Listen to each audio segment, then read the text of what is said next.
Hello and welcome to the Masterclass this Thursday. Whether you're watching live or on the replay, I want to welcome you. And today's topic will be all about keyword research, the importance of it, how to do keyword research, how to utilize it in your content, and how to try to train your own clients to use certain language to help them better understand what it is that you're offering.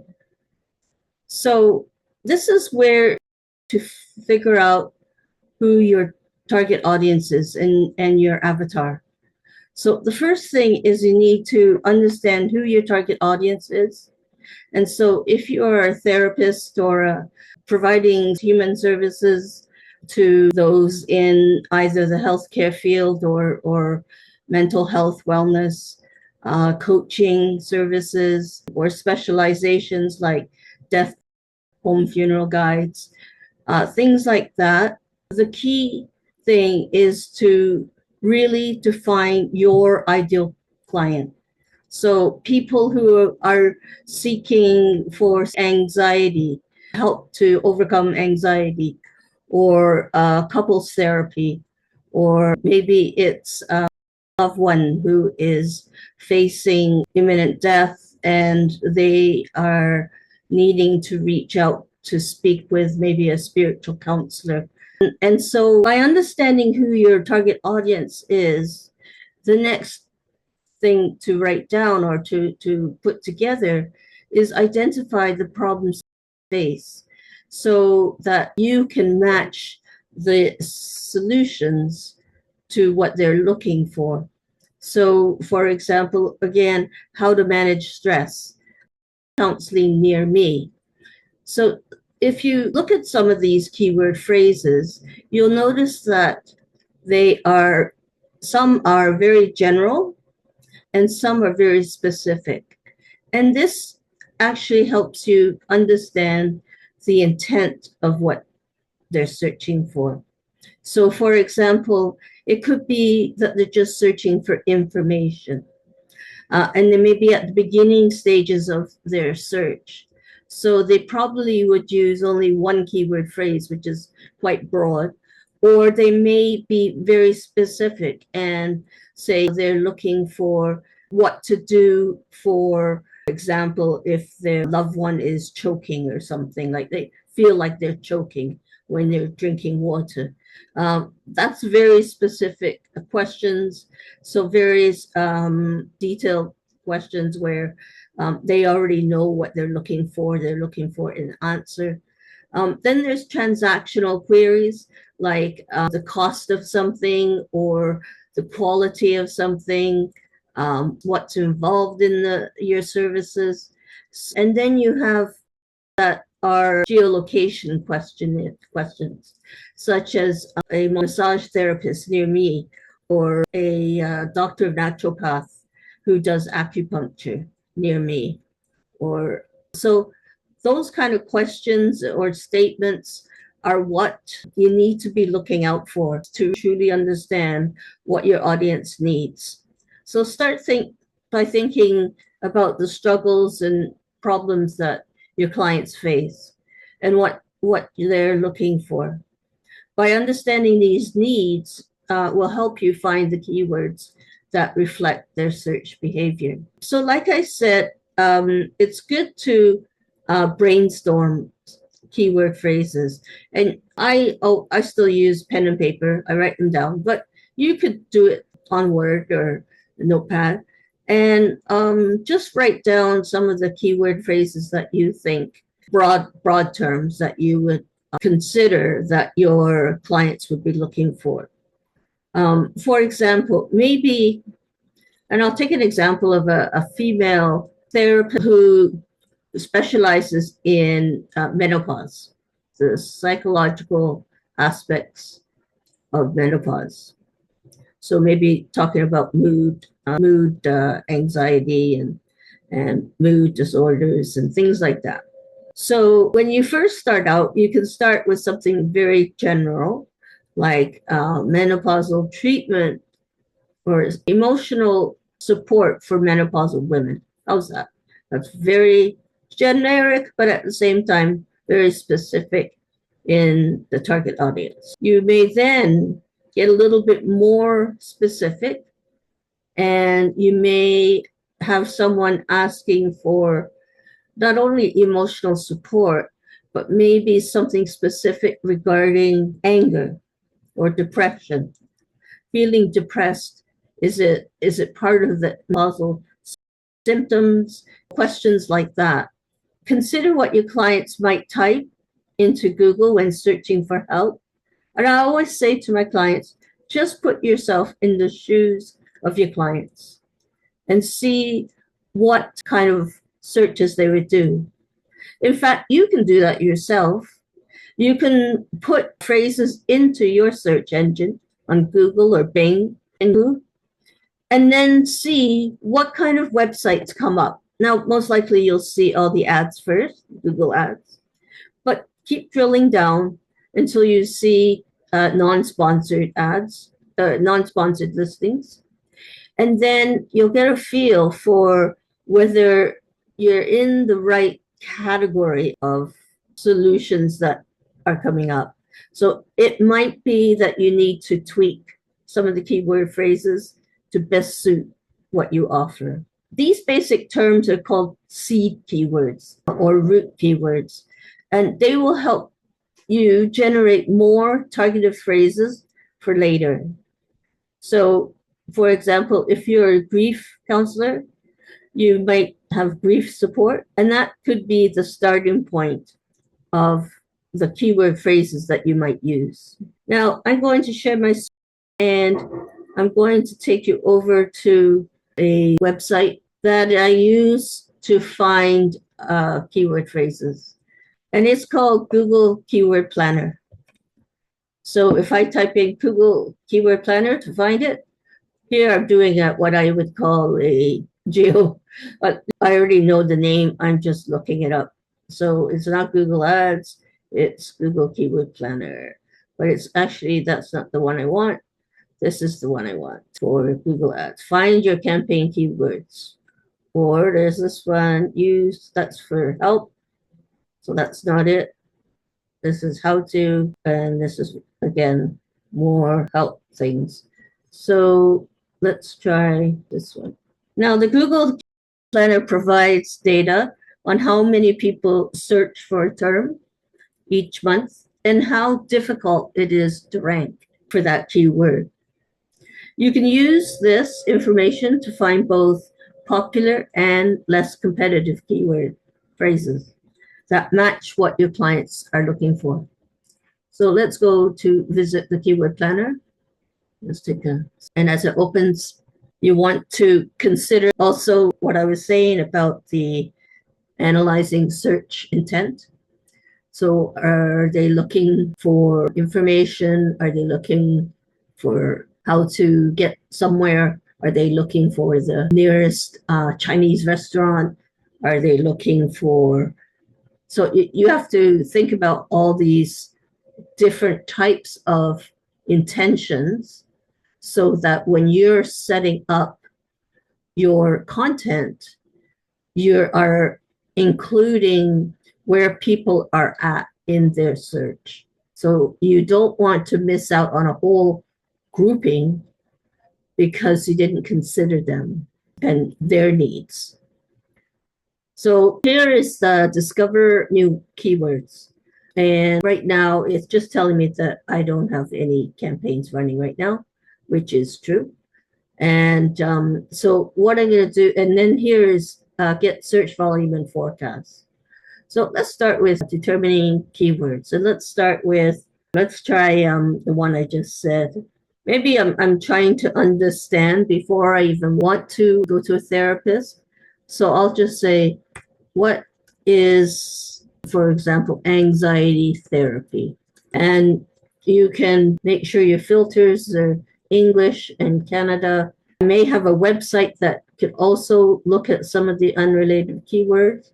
But right now I'm just going to start with the keywords. So let's get results. And here you can see some broad keyword phrases: therapy, anxiety, psychologist, counseling service, mental health services. What is trauma therapy? Now, when you look down at it's saying that they've given you 128 keyword ideas that are available. Now, let me just explain something to you. A lot of people think that they can do their search engine optimization at the end of the process of building a website. That is incorrect. It should be considered as part of your web strategy. It then can be further considered and incorporated when you're doing your content strategy. So in order to write your content, you need to understand what keyword phrases people are using to search for you. A lot of people, unfortunately, make the error by having a tab or a menu item in their navigation called services. And then they try to squish all their services on one page. Now, when Google comes to look at that page, it's a little confused because it's not quite sure which keyword phrase that you want to be optimizing for. So say, for example, I did have anxiety as one of my services, and yet I'm talking about anxiety, I'm talking about depression, I'm talking about borderline, I'm talking about schizophrenia. So I may have all those kind of treatment packages, but there's not enough information there that distinguishes that this page is talking about anxiety and all the supported keyword phrases that help make that word relatable. So when you're thinking about changing the content or upgrading your content or starting from scratch, or you're at a point where maybe you're not getting enough traffic, then I would really make sure that we have the keywords down pat so that it makes sense what your clients are looking for. So I'm just going to draw this over a bit because I can't read it. And I know it's at the bottom here, so maybe a little hard for you to read as well. But here are some keyword phrases based on what is anxiety therapy. It has about 10 to 100 searches per month. And it really doesn't, it tells me it's low competition, and it doesn't really give me anything else. When you're looking at keyword phrases and analyzing them, what you want to do is be able to search or reorder your list in making sure that it's high monthly searches and low volume, meaning low number of competition. So high value in searches, monthly searches, and low competition. So what is the best therapy for anxiety? That's a good phrase. What is TMS, treatment for anxiety? Not quite sure what TMS is. What can help anxiety and depression? So now you've incorporated another keyword phrase. And what are some treatments for anxiety? Now you can see Google Keyword Planner only gives 10 to 100, which really doesn't mean anything. If you want to get better analytics, I would suggest you use SEM. I could put that in the chat. And .com, or another one I use, Uber suggest. I'm not sure what the URL is, but that's Neil Patel's tool. And I'm using surfer.com. So those are some suggestions for you for the various tools you can use. Now, this is interesting. They've actually refined the keywords here. Let me just expand it so I can see. So they have brand or non-brand therapist, Google disorder, OCD, phobia, social anxiety, depression, and then other types of keywords that's relatable to anxiety, but not necessarily has the word anxiety in it. So therapist, psychotherapy, exposure therapy, etc. So that's looking at an example of your Google keyword search using the Google Keyword Planner. So we looked at what makes a good keyword phrase. So intention is one, relevant and relatable is number one. Then name of the, sorry, I'm losing my words. Let me just think here. So we're looking for seed keywords, which we can then break down into longer keyword phrases, and we call them long tail keyword phrases. And those long tail keyword phrases can be used in the subheadings on your content, or they could be used as a blog title. And then you would write specifically about that subheading.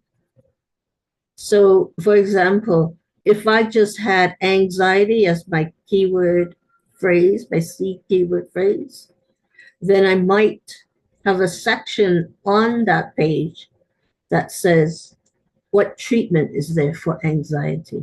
And then I might have some bullet points. So this is why you need to understand that you need to work out all these keyword phrases before you even try to start writing. Now, I get clients asking me, especially ones who are just starting out, well, how do I know what keyword phrase to use? Well, that's a good question. And we do have a tool that I use called ChatGPT, and I'm just going to go to it. And here I would type in the topic. So I'm going to say, I am looking for some C keyword phrases around the topic, let's say of home, let's keep it really general, depression. Please provide a list, let's say 10. So using ChatGPT, it's now going to say here are 10 keyword phrases. And you notice that there are a number of different keyword phrases that came up: signs of depression, treatment options, causes of depression. So right here could be a great blog article. But if I was to use it for most appropriate, give me one's appropriate, a service page that will help bring potential patients to call me. That's a little broad, but let's see what they give us. So you can see how it differs. This is very information driven, whereas here it's getting into where I can go and get it. Are there certain types of treatment types for depression? How can they get help? And does the depression therapy actually help? What is the support? And I want to speak to somebody today. So these are actionable solutions in sport, directly addressing the concerns of individuals seeking help. So now, if you were to have a menu item, you might have depression. Now, you may also drill it down to gender.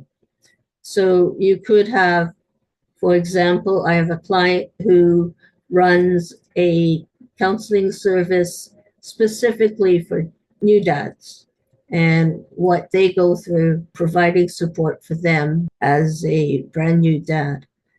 And so if you wanted to, you could say depression counseling services for new dads, or how to get help for depression following a birth of a child. How do I support my husband managing his depression that has relaunched since the birth of our baby?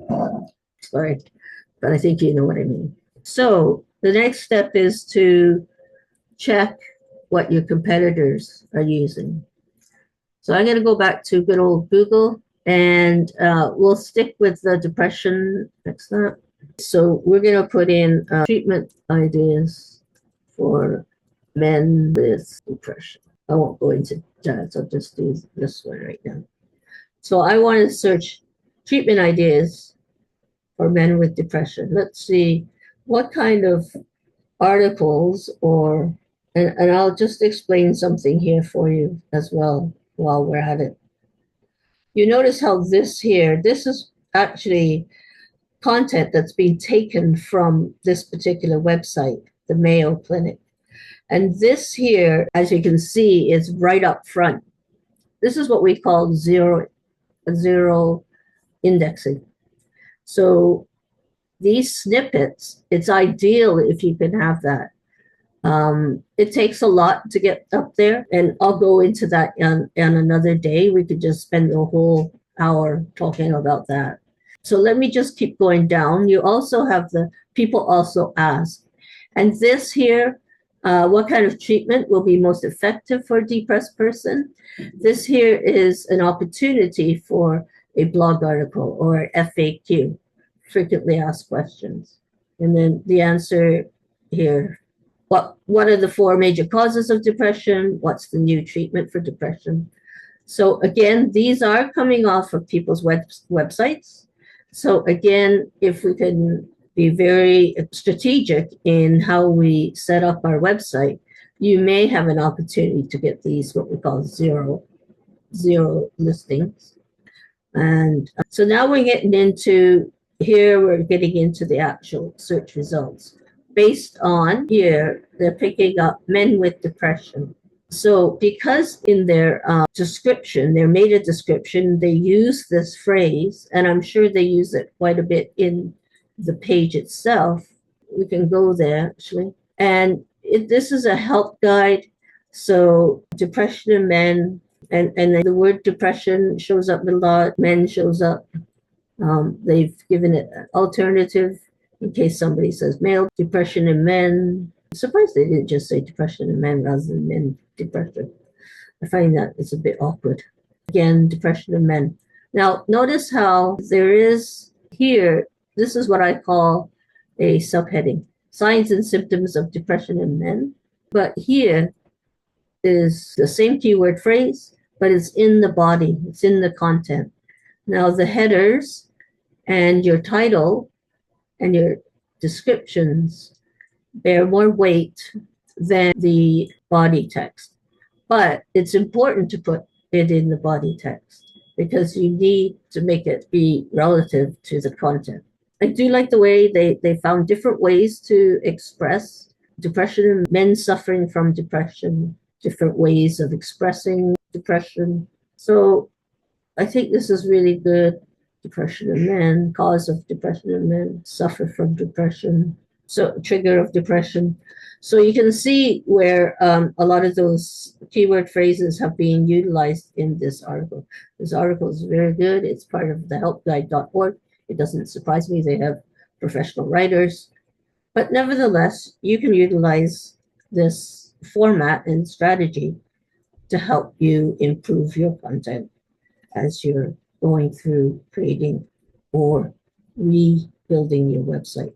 Now, I think just to end this session today, I just want to say that there is a process, and I have a checklist that I will make available for you. You can just email me and ask me for the choosing keywords checklist, and I can send that over to you via email or up on G Drive.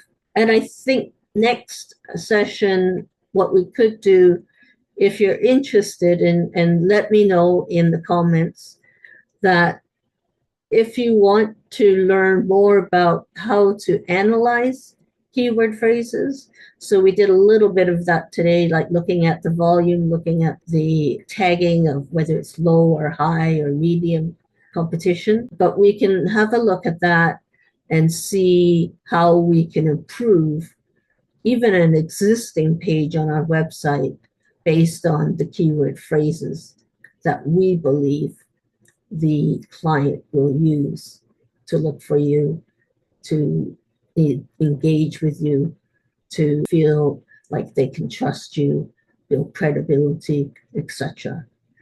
So thanks a lot. We'll see you next time. I'm away next week, but I will be coming back the following week after that. So thanks a lot. Have a great day, and thanks for being patient with me.